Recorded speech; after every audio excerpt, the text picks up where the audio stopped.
बिहार की राजनीति में जबरदस्त सियासी बवाल, समर्थकों का पुलिस प्रशासन से सवाल पूछना और पप्पू यादव की गिरफ्तारी के पूरे घटनाक्रम के बाद अब उन्हें न्यायपालिका से राहत मिली है। पूर्णिया सांसद पप्पू यादव को जेल से बाहर आने का रास्ता साफ हो गया है। दरअसल कोर्ट से पूर्णिया सांसद पप्पू यादव को जमानत मिल चुकी है। बता दो आपको कि 31 साल पुराने मामले में 6 फरवरी की मध्य रात्रि को जिस तरीके से पप्पू यादव को गिरफ्तार किया गया था, उसके बाद हाई वोल्टेज ड्रामा देखने को मिला।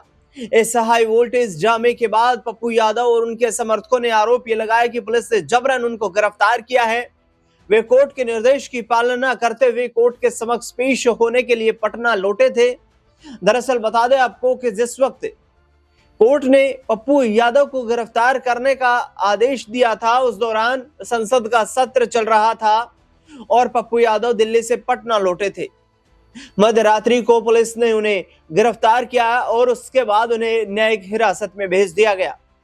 लेकिन फाइनली अब पप्पू यादव को राहत मिल चुकी है, क्योंकि पप्पू यादव का तमाम जो मामले थे जिनमें उनकी जमानत टूट गई थी, उनमें उन्हें जमानत मिल चुकी है।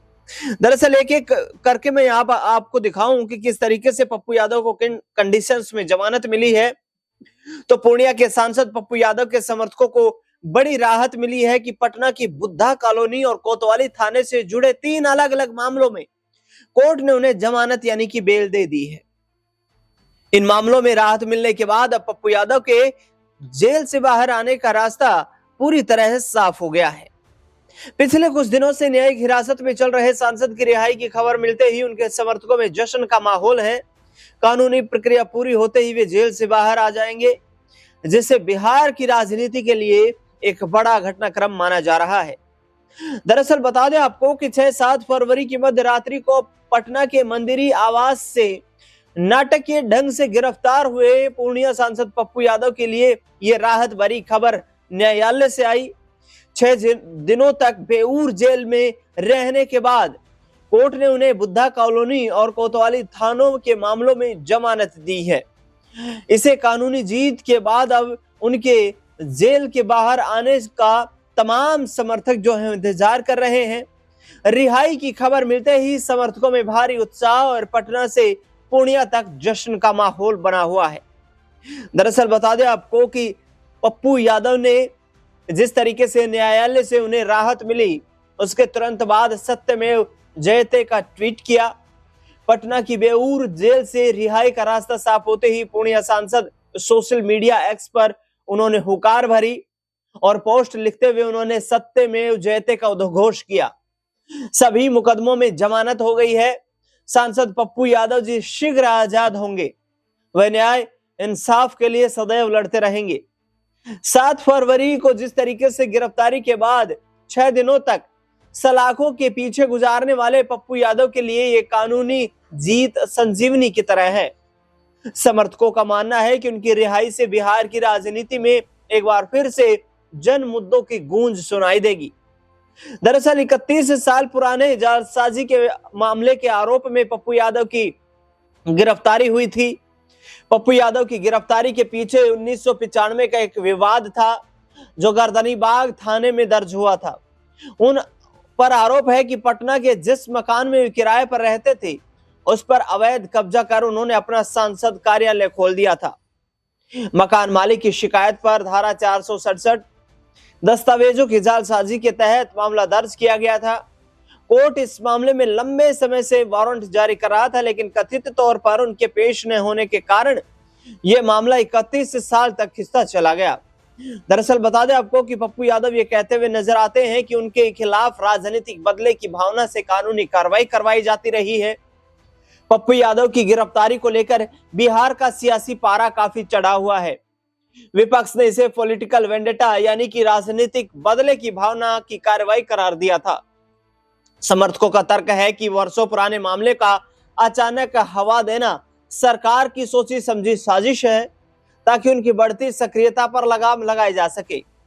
हालांकि अब जमानत मिलने के बाद पप्पू यादव ने स्पष्ट कर दिया है कि वे न तो नाइंसाफी को बर्दाश्त करेंगे और ना ही अन्याय के खिलाफ अपनी आवाज को दबने देंगे। दरअसल जानकारी के लिए आपको बताऊं, ये ट्वीट किया पप्पू यादव की बेल होते ही और जिस तरीके से यहाँ पर सत्यमेव जयते लिखा गया, सभी मुकदमों में जमानत हो गई है। सांसद पप्पू यादव जी जल्द आजाद होंगे। वे न्याय और इंसाफ के लिए सदैव लड़ेंगे। ना इंसाफी अन्याय को बर्दाश्त न किया है और ना ही आने वाले वक्त में किया जाएगा। दरअसल बता दें आपको कि इस ट्वीट और जिस तरीके से राहत मिली है पप्पू यादव को, उसके बाद उन्होंने सवाल उठाए हैं प्रदेश की कानून व्यवस्था को लेकर। सांसद पप्पू यादव को कहा जा रहा है कि जमानत पहले भी मिल सकती थी, लेकिन इस बीच कई बार पटना सिविल कोर्ट को बम से उड़ाने की धमकी के चलते न्यायालय के कामकाज ठप रहा। इसको लेकर सांसद पप्पू यादव की ओर से सवाल उठाया जाता रहा।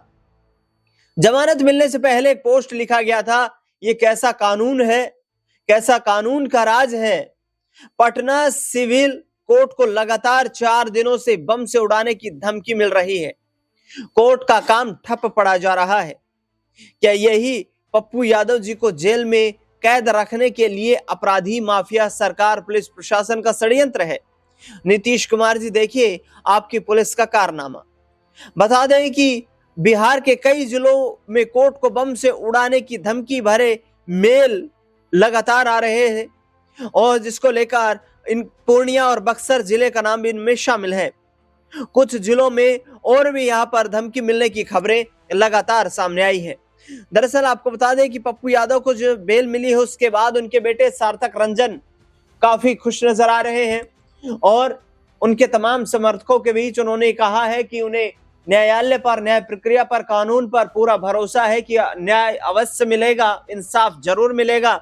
सार्थक रंजन अपने पिता से मुलाकात करना चाहते थे, लेकिन कानूनी प्रतिबंधों के चलते वो मुलाकात भी नहीं कर पाए थे। और हालांकि जिस तरीके से भारी हुजूम उमड़कर आ रहा था पप्पू यादव के समर्थकों का, जिसको देखते हुए पुलिस प्रशासन को भी उन्हें सुरक्षित रखने में काफी मशक्कत का सामना करना पड़ रहा था। लोकसभा चुनाव 2024 से पहले ही पप्पू यादव अपने बेटे सार्थक रंजन के साथ कांग्रेस पार्टी में शामिल हो गए थे। तस्वीरें आप देख सकते हैं किस तरीके से सार्थक रंजन कांग्रेस पार्टी का की सदस्यता ग्रहण करते हुए नजर आए और पप्पू यादव उनके साथ मौजूद थे, जिसको लेकर चर्चा ये भी हो रही थी कि पप्पू यादव के बेटे जो सार्थक रंजन है वो चुनाव लड़ सकते हैं, लेकिन उन्होंने पेशेवर क्रिकेटर के रूप में ही अपना खेल जारी रखा और आईपीएल 2026 में बेस प्राइस 30 लाख रुपए के उनकी बेस प्राइस पर कोलकाता नाइट राइडर्स ने उन्हें अपनी टीम में शामिल किया है। लेकिन ये जानकारी मैंने आपको दी है कोर्ट से जो आदेश आया है पप्पू यादव की जमानत को लेकर, उस आधार पर अब पप्पू यादव मीडिया से जब मुखातिब होंगे तो किस तरीके के यहाँ पर आग बबूला गुस्सा अपनी खीज निकालते हुए नजर आएंगे वो देखना दिलचस्प होगा, क्योंकि पप्पू यादव विभिन्न मुद्दों को लेकर ये कहते हुए नजर आ रहे हैं कि वो किसी पार्टी के दम पर नहीं बल्कि अपने बलबूते पर चुनाव जीतते हैं और जनता का दुख वो बर्दाश्त नहीं कर सकते हैं। देखना दिलचस्प होगा कि पूर्णिया सांसद के जेल से बाहर आ जाने के बाद उनकी प्रतिक्रिया किस तरीके से देखने को मिलती है। इस खास रिपोर्ट में फिलहाल के लिए इतना ही।